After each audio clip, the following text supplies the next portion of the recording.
हमें जल्दी से मंदिर के अंदर चले जाना चाहिए था। अगर हम मंदिर में जाते तो वहीं फंस जाते, और ऐसे खराब मौसम में इतने छोटे से बच्चे को लेकर हम होटल कैसे पहुंचते?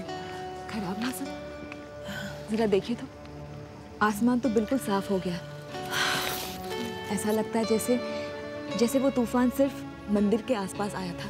बड़ी अजीब बात है, जहाँ तक मैंने सुना था कि यहाँ मौसम ऐसे अचानक नहीं बदलता, पर हमारे बच्चे का मूड अचानक बदलता है। Look at him, अभी देखो कैसे अच्छा बच्चा बना हुआ है, कैसे इधर उधर देख रहा है, और कुछ समय पहले कितना बेचैन हो गया था। वैसे मम्मा, बच्चों को समझना बहुत मुश्किल होता है ना? बहुत।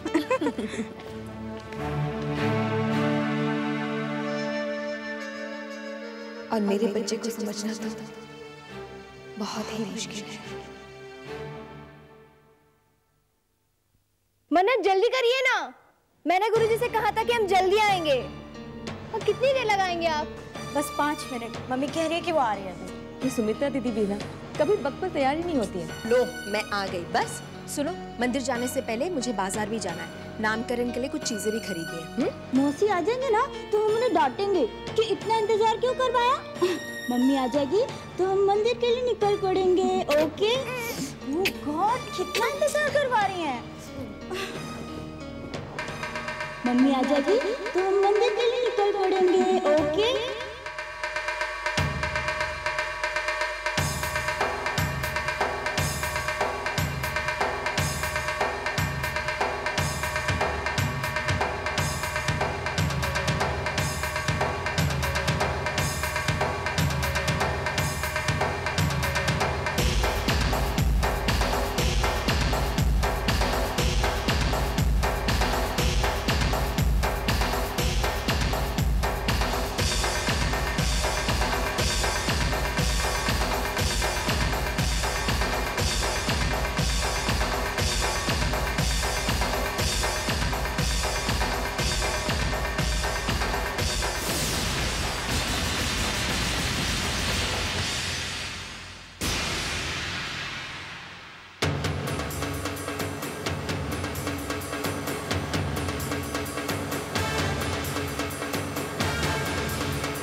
खुशी देखो तो सही, इसने साड़ी ऐसे पकड़ रखी है जैसे कोई किसी को रोक रहा हो। वो तो साड़ी फंसी इसलिए मैं बच गई, वरना पता नहीं आज क्या हो जाता।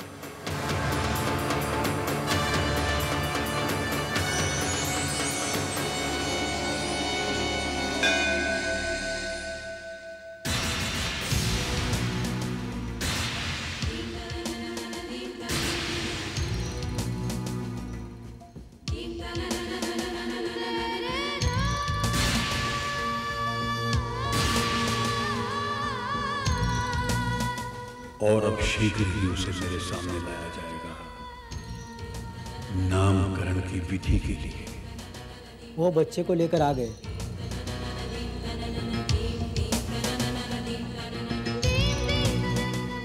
जिस बच्चे का इस संसार में आगमन ही उचित नहीं है, अब वो मेरे इन हाथों में दिया जाएगा। उस पिशाच रूपी बच्चे को जो संसार के अंधकार और नाश का प्रतीक है, मैं उसे क्या नाम दूंगा? अंधकार, घोर अंधकार।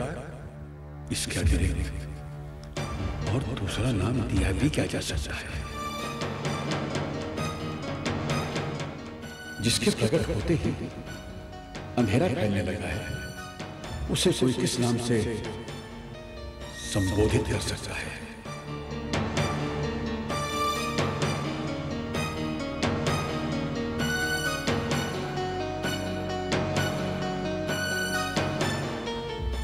तिमिर, खुशी का बच्चा तिमिर। तिमिर, तिमिर,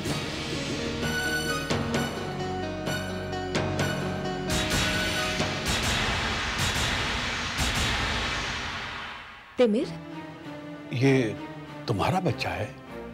जी गुरुजी। दरअसल हमें वक्त ही नहीं मिला, आपको इसके पैदा होने की खबर नहीं दे पाए, और आप भी यहाँ नहीं थे, कहीं बाहर गए थे। मगर संजोग देखिए हमें आप यहाँ मिल गए। हम कल रात को भी आए थे मगर बाहर वो पेड़ गिर गया था इसलिए अंदर नहीं आ पाए और आपसे बिना मिले ही चले गए। ओह, तो कल रात जो भी घटा वो इसी के कारण घटा। गुरुजी, तिमिर का मतलब क्या है? अंधकार, और यही नाम इसके लिए अति उचित है। इसका जन्म रात्रि में हुआ था ना? जी, मगर आप कैसे जानते हैं? मैं जानता हूं, और इसी कारणवश इसे ये नाम दिया जा रहा है। वास्तविक में देखा जाए तो अंधकार हमारे जीवन का संगी है, साथी है। सूर्य उदय होता है तो अंधकार छट जाता है, और सूर्य अस्त होता है तो अंधकार छा जाता है। प्रणाम गुरुजी।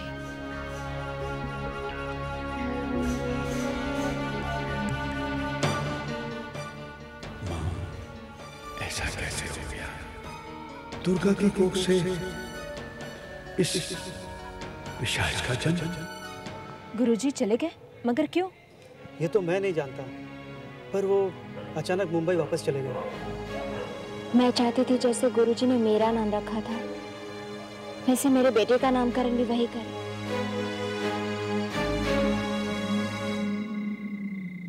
इतनी बड़ी बात और दादाजी आप चुप रहे। वो बच्चा तो आपके सामने ही था, आपके हाथों में था, फिर भी दादाजी नहीं। दादाजी, ये बात आपको आचार्य जी को बता देनी चाहिए थी। बेटा, मैं एक मंदिर का पुजारी हूं, धार्मिक वृत्ति का प्राणी हूं। मैं धर्म की सेवा करता हूं, धर्म का प्रचार करता हूं और उसमें सच्चे दिल से विश्वास करता हूं।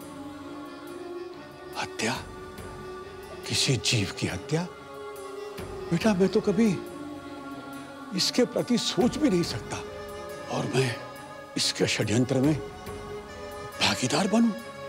ना बेटा ना, कदापि नहीं। लेकिन दादाजी, ये हत्या तो संसार के हित में ही थी ना।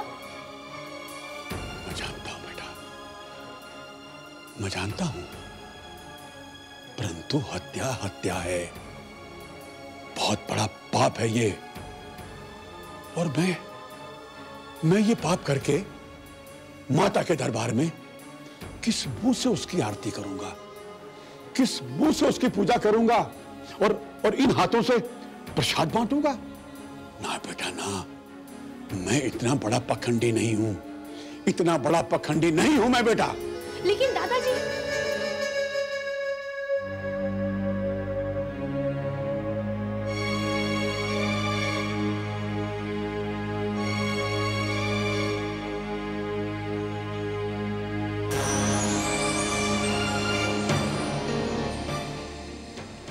नहीं, दादाजी ने इतने साल धर्म की रक्षा की है, उनकी एक इज्जत है, एक प्रतिष्ठा है।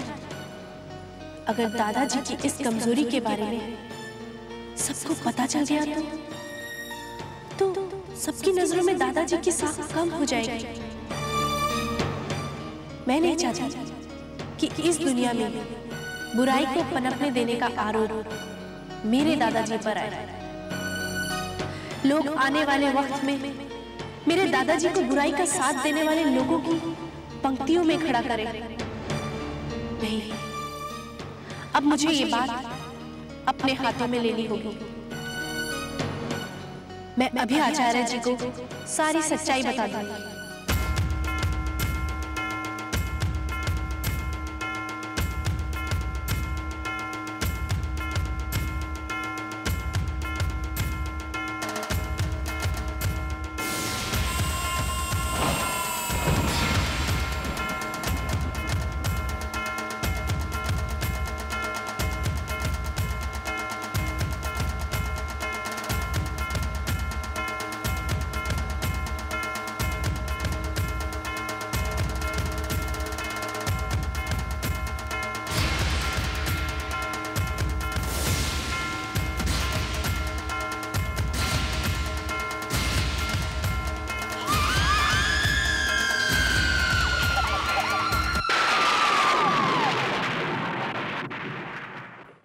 3 साल बाद। अब तो पेशेंट ने ऑलमोस्ट रिकवर कर ही लिया है, बस ये लास्ट सर्जरी हो जाए तो जो जलने के निशान हैं वो भी पूरी तरह से दूर हो जाएंगे।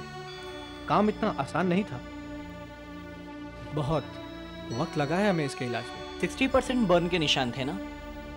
नहीं, ऑलमोस्ट 75% ही कहिए। अच्छा। कुछ निशान तो ऐसे गहरे थे कि मुझे इसका बचना एक चमत्कार ही लगता है। जरूर इनके दादाजी की प्रार्थनाओं का असर रहा होगा। इस सर्जरी के बाद क्या ये दुनिया का सामना करने के लिए तैयार हो जाएगी? शारीरिक तौर पर हाँ शायद, मगर मानसिक तौर पर पता नहीं। पिछले 3 सालों से इन्होंने एक शब्द नहीं बोला। कोई गहरा शौक लगा है इनको।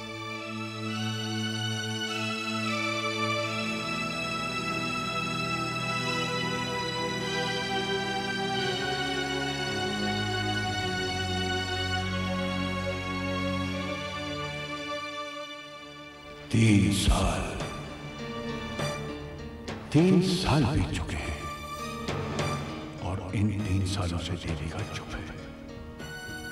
ठीक 3 साल पहले ही तिमिर का जन्म हुआ था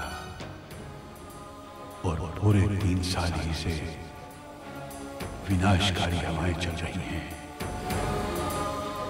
उस पिशाच शक्ति ने चारों ओर प्रलय मचा रखी है। इतनी मौतें, इतनी बर्बादी, इतनी बुराई, हर घड़ी हर पल के बीतने के साथ उसकी दुष्ट शक्ति और अधिक शक्तिशाली होती जा रही है।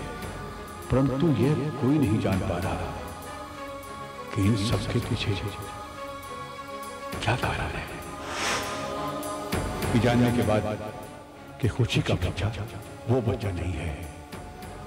आचार्य जी की खोज में जैसे एक गतिरोध सा आ गया है। हम सबको पूरा विश्वास था कि वो खुशी ही है जिसकी कोख में वो बुराई काम को फल फूल रहा है। परंतु भाग्यवश खुशी की किस्मत ने उसका साथ दिया। बच्चे के जन्म के तुरंत बाद ही खुशी ऑस्ट्रेलिया चली गई और जो सूचनाएं मुझे मिल रही हैं उनसे यह प्राप्त होता है कि खुशी बहुत खुश है।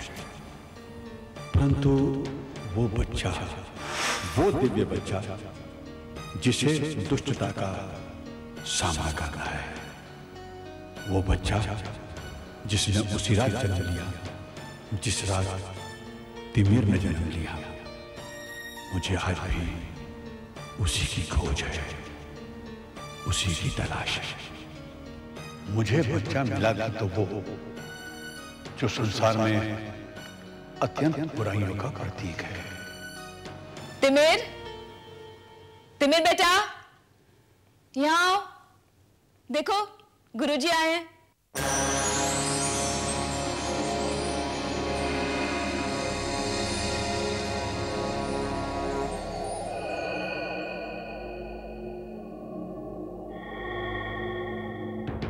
कितनी बार मेरे मन में आया कि मैं आचार्य जी को बता दूं कि तिमिर कहां है।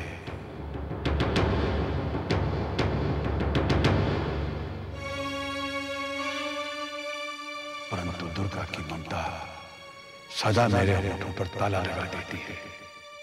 आर्यन की मृत्यु के पश्चात यह बच्चा ही तो है जिसने दुर्गा के दुख भूलने में सहायता की है उसकी।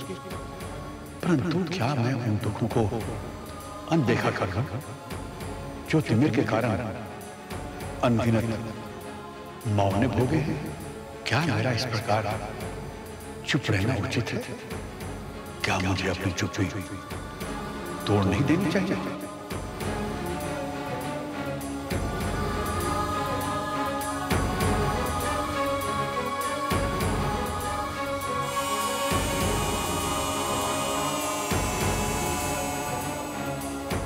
तिमिर, देखो गुरुजी तुम्हारे जन्मदिन पर तुम्हें आशीर्वाद देने आए। जाके पाँव छू उनके। बेटा सुना नहीं? जाओ पाँव छू। दुर्गा रहने दो बेटा, इसके साथ हट करके कोई लाभ नहीं होगा।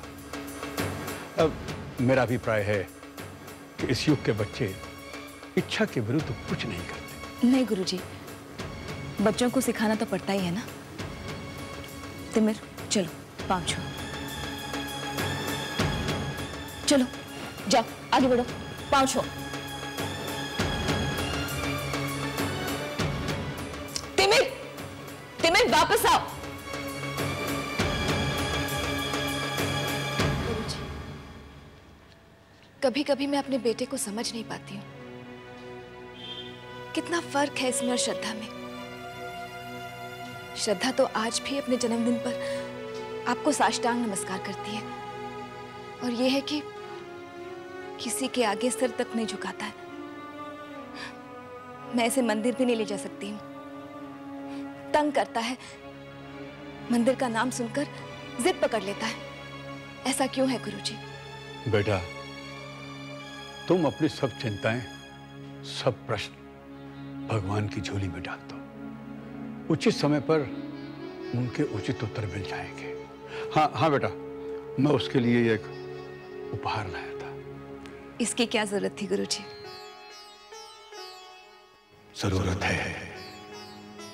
है इसकी। ये तिमिर को बुरे कर्म करने से रोक तो नहीं पाएगा, परंतु उनमें कमी अवश्य कर देगा।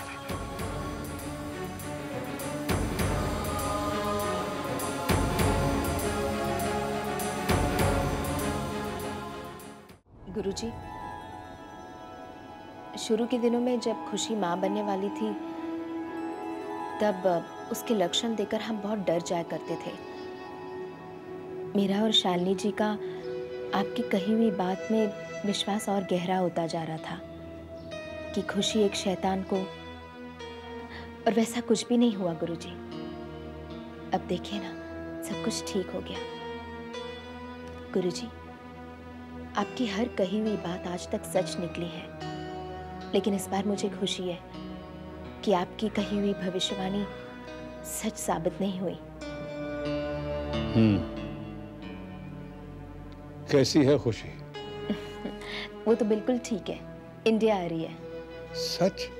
हाँ, इसलिए पापा और मैं यहाँ जल्दी आ गए ताकि खुशी और उसके बच्चे के लिए सारी तैयारियां करके रखे।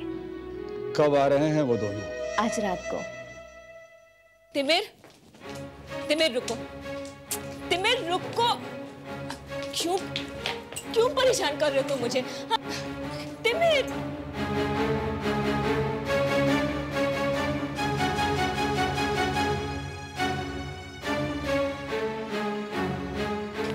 बैठो, परेशान कर दिया मुझे तुमने। रुको यहीं पे, यहीं